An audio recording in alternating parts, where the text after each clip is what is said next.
everyone, my name is Racharaita Kaurel and my student ID is 418244105 and I'm from class IKA 3. So excited to be here with you today and let's make this fun and meaningful learning experience together.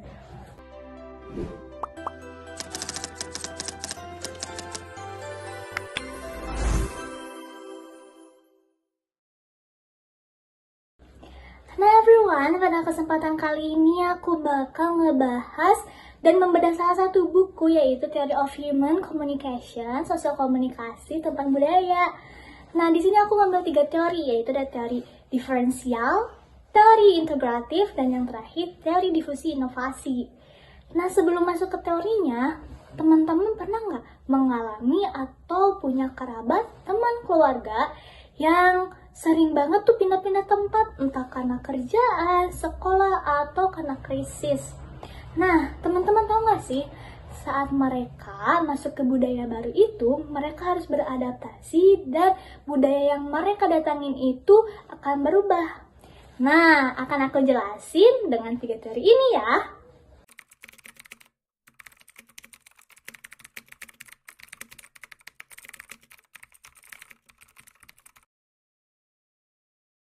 Nah, teman-teman, teori yang pertama yaitu teori integratif. Nah, teori ini tuh fokus kepada proses adaptasi individu. Teori ini dikembangkan oleh Hyung Hyun Kim, ya, menjelaskan bagaimana seperti pendatang, migran, atau pengungsi beradaptasi ketika hidup di budaya yang baru. Fokus utamanya adalah pada adaptasi individu terhadap lingkungan tuan rumah, yaitu bagaimana mereka bisa menjalani kehidupan secara fungsional sambil tetap mempertahankan identitas budaya asalnya.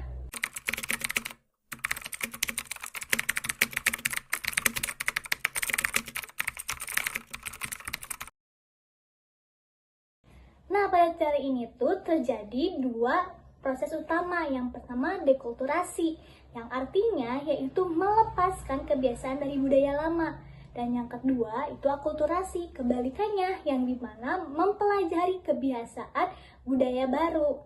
Nah teman-teman, proses ini tuh tidak instan ya, melainkan secara langsung bertahap melalui siklus stres, adaptasi, dan pertumbuhan. Nah, imigran akan merasa stres karena perbedaan budaya. Tapi stres ini mendorong mereka untuk beradaptasi dan akhirnya tumbuh.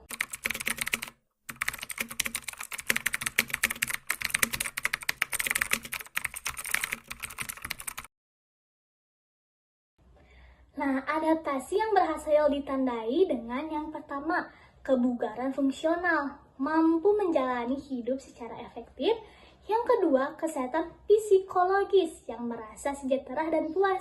Dan yang terakhir adanya identitas antar budaya, identitas diri yang terbuka terhadap 2 budaya. Nah, teman-teman, faktor penting yang mendukung adaptasi adalah kompetensi komunikasi yang mencangkup pengetahuan budaya kognitif, motivasi belajar efektif, serta kemampuan berinteraksi operasional. Imigran belajar ini lewat komunikasi sosial maupun media. Nah, lingkungan pun berperan seperti seberapa ramah tuan rumah, yang kedua tekanan menyelesaikan diri, dan yang ketiga dan dukungan dari kelompok etnis sendiri, yang dimana disinilah penelitian menyimpulkan bahwa semakin baik komunikasi imigran dengan budaya tuan rumah, semakin besar kemungkinan mereka beradaptasi dengan sehat dan efektif. Nah, jadi teman-teman, teori ini menekankan bahwa adaptasi adalah proses aktif dan dinamis yang sangat dipengaruhi oleh masyarakat.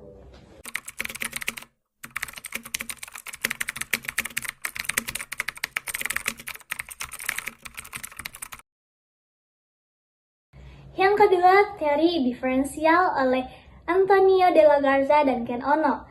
Teori ini mengkritik teori sebelumnya, yaitu teori integratif, yang dimana menganggap bahwa semua imigran pasti dan ingin beradaptasi ke budaya tuan rumah.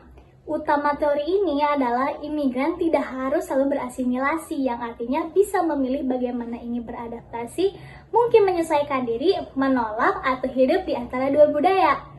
Ada dua dialektika. Yang pertama, universal phase specific, yang dimana teori lama menganggap semua imigran adaptasinya seragam. Teori ini bilang setiap orang unik, ada yang beradaptasi penuh, ada yang hidup di kantong etnis tapi sehat secara psikologis dan fungsional. Yang kedua, individu vs masyarakat. Bukan hanya individu yang berubah, tapi individu juga bisa mengubah masyarakat. Contohnya, komunitas imigran yang tidak bisa bahasa Inggris bisa membuat masyarakat menyediakan layanan multibahasa. Nah, perbedaan adaptasi vs asimilasi ini contohnya adalah ikut kelompok etnis atau tetap mempertahankan budaya asal. Asimilasi adalah tekanan dari luar dipaksakan oleh masyarakat atau negara agar individu berubah. Nah, jadi teman-teman, kesimpulan dari teori ini menekankan bahwa proses adaptasi itu kompleks, tidak bisa disamaratakan, dan budaya tuan rumah juga perlu beradaptasi.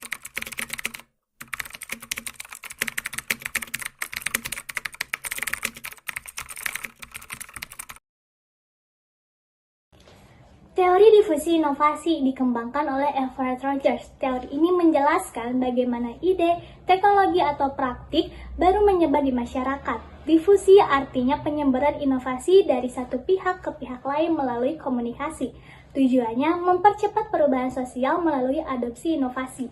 Contoh sederhananya, misalnya iPhone pertama kali muncul, tapi tidak semua orang langsung menggunakannya. Tapi setelah dilihat, dicoba, dan direkomendasikan, orang mulai mengadopsi secara luas. Rogers menemukan bahwa proses adopsi biasanya membentuk kurva S yang terdiri dari 5 kelompok. Yang pertama, inovator, 2,5% pengadopsi pertama suka mencoba hal baru. Yang kedua, early adopters, 13,5% punya pengaruh besar jadi panutan. Yang ketiga, early majority, 34% itu setelah melihat keberhasilan. Yang keempat, late majority, 34% lebih skeptis ikut karena tekanan sosial. Dan yang terakhir, laggards, 16% paling akhir sulit menerima perubahan. Elemen utama teori difusi yaitu adanya waktu, di mana adopsi inovasi butuh waktu, namun bisa dipercepat. Inovasi itu sendiri, di mana semakin mudah digunakan, bermanfaat, bisa dicoba, dan mudah diamati, makin cepat diadopsi. Saluran komunikasi, termasuk komunikasi interpersonal, media massa, dan media sosial. Nah, perbedaan homofili atau sumber yang mirip kita seperti teman, dan heterofili, sumber luas seperti pakar, juga penting. Dan yang terakhir, sistem sosial. Ada pengaruh dan pemimpin opini dan organisasi dalam menyebarkan inovasi. Nah, teman-teman, aku akan kasih contoh nyatanya. Program keluarga berencana di Korea Selatan sukses karena menggunakan jejaring ibu-ibu desa dan komunikasi antar pribadi. Ini menunjukkan pentingnya pemimpin lokal dan jaringan sosial. Nah, teman-teman, kesimpulan pada teori ini sangat relevan memahami bagaimana masyarakat menerima perubahan. Dengan mengenali siapa menjadi panutan dan saluran komunikasi yang tepat, kita bisa menyebarkan ide atau teknologi lebih cepat. Okay everyone, thank you for watching, and I am Racharita Kaurel. I hope this presentation was helpful and insightful. See you the next assignment. Stay curious and keep learning, and see you. Goodbye.